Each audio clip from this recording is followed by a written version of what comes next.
Do you have any like predictions, being a shop owner and all, what the next couple years may be, what kind of new equipment that is up on the horizons that may not actually be out on the market quite yet? Because I know quite like Kegland comes out with stuff all the Yeah. time, but it seems like it's only like in I think they're in New Zealand, but it's only there for a while, and then it finally hits, the States. So it usually takes, I feel like it's like 6 months go by before it actually gets here.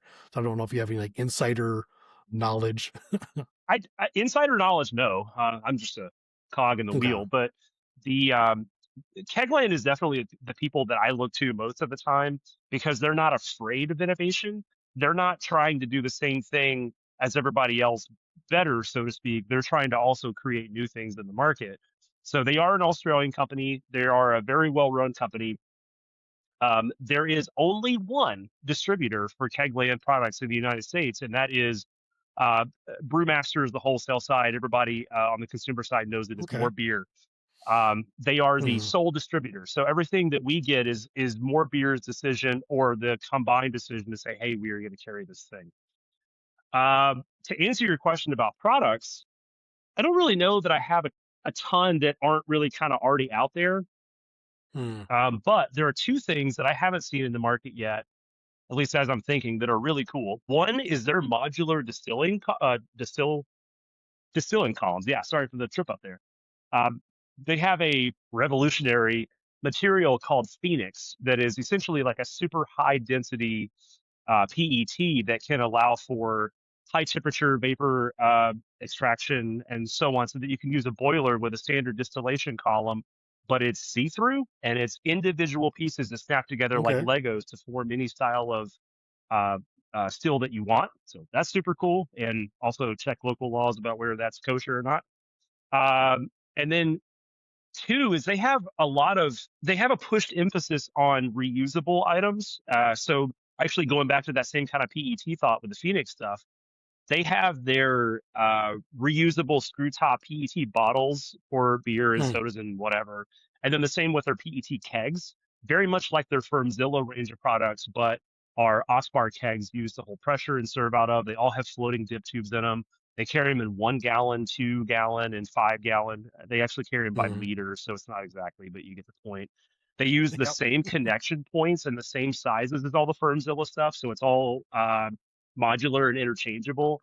I love those things. All that stuff's All out right. now. It's just not super popular yet. So I guess maybe that sort of look at reusability Hmm. is a good thing from them. I'm all for not putting more glass out in the world when people can reuse the plastic, but it's also it comes with a little higher price. Yeah, so I do have some duotite connections, and I really do enjoy those. I think I Yeah, have they're the great eight when they're great. millimeter. Yeah, they're really cool. Yeah, I enjoy that. I even have the. Does Kegland make the Nuka Taps as well? I think. Well, yeah, they do. So Okay. Nuka Yeah. Tap is its own brand, but it's a Kegland brand. Mm, yeah. So I It's do have actually, if you those. want Yeah. a bit of insider information, it's the same company as Intertap. So Intertap, NukaTap, and Okay. Kegland are all Interesting. the, PSA for the more everybody you that know. has a kegerator watching this. Replace your faucets that came from Amazon or wherever with forward sealing Mm, NukaTap or Intertap faucets. It's an amazing difference. that's the first thing I did. I think after a Yeah, couple of beers I had on keg, I noticed one got just seized up.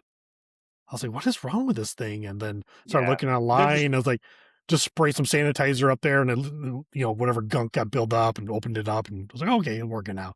That sucks. yeah. And they're not that they're like $15 more expensive. They're really nothing more, but boy, they No, make a big difference in the overall. I totally agree with that.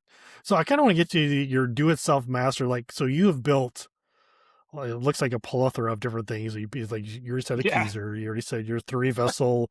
Um, uh, do you build a was it modified all in one do it yourself glycol chiller, mini fridge, fermentation chamber, a 1 gallon setup. So let's start with the all electric three vessel system.